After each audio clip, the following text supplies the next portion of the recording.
Menggunakan mekanisasi ialah yang pertama meningkatkan produktiviti pekerja. Okey, definisi bagi mekanisasi ini ialah aplikasi prinsip kejuruteraan dan teknologi dalam pengeluaran, pengendalian dan pemprosesan pertanian. Okey, baik. Apakah faedah apabila kita menggunakan mekanisasi ladang? Yang pertama ialah menjimatkan masa, iaitu jam bekerja dapat dikurangkan. Yang kedua ialah kerja lebih berkesan. Maksudnya kerja kita tu dia akan lebih sempurna. Yang ketiga ialah menjimatkan tenaga kerja. Bilangan tenaga kerja dapat dikurangkan. Contohnya kita membersihkan kawasan ladang. Kalau kita menggunakan kaedah konvensional, dia memerlukan banyak pekerja. Tetapi apabila kita menggunakan kaedah mekanisasi, kita menggunakan jentera, maka bilangan tenaga kerja dapat dikurangkan. Yang keempat ialah dia memudahkan kerja kita. So beban kerja pertanian dapat diringankan. Yang kelima ialah menepati masa. Kerja-kerja dapat dijalankan dalam masa yang dijadualkan. Baik. Faktor pemilihan mekanisasi. Dalam kita memilih jentera-jentera yang kita gunakan di kawasan ladang ialah kita perlu melihat kepada faktor-faktor pemilihan tersebut. Yang pertama ialah kesesuaian kerja. Yang kedua ialah kemudahan alat ganti.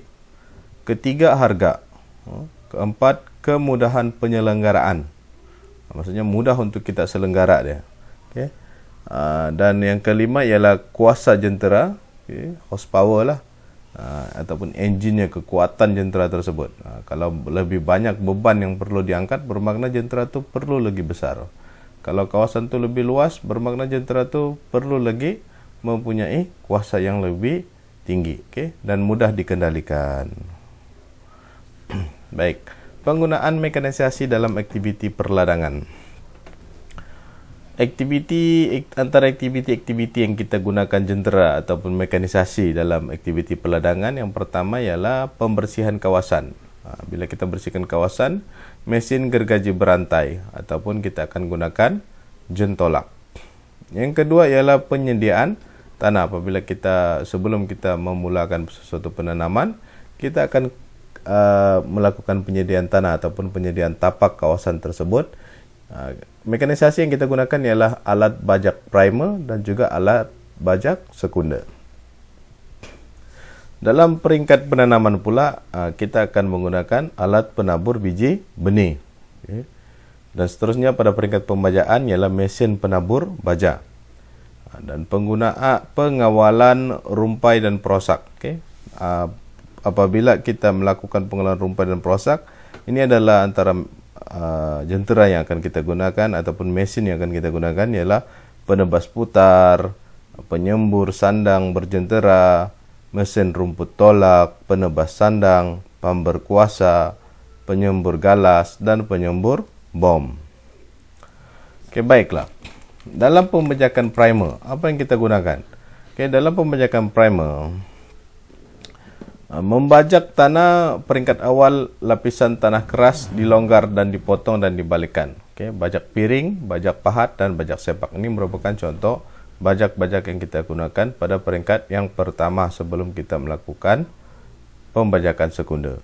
Dan selepas kita melalui pembajakan primer ini, pembajakan yang pertama, maka pembajakan sekunder akan kita lakukan, iaitu membajak peringkat akhir, ketulan tanah dihancurkan sehingga sesuai untuk penanaman.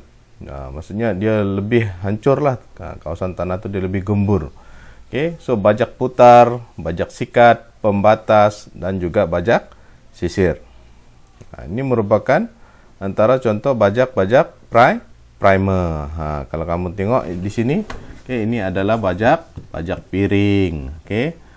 Yang ni kita tengok ini adalah bajak pahat kalau cikgu tidak silap. So ini adalah bajak sisir. Baik. Kita pergi ke video seterusnya. Ini adalah bajak sekunder. Ini bajak sisir, bajak sikat. Maafkan cikgu, ini bukan bajak sikat ya. Ini bukan bajak sikat. Ini mungkin Kita tengok dulu. Ini mungkin bajak pahat juga. Okey, yang ini. Okey, baik. Yang ini bajak sisir. Okey, bajak sisir ni dia digunakan di dalam pembajakan sekunder. Okey, so ini adalah antara contoh pembajakan. Ini adalah bajak putar. Okey.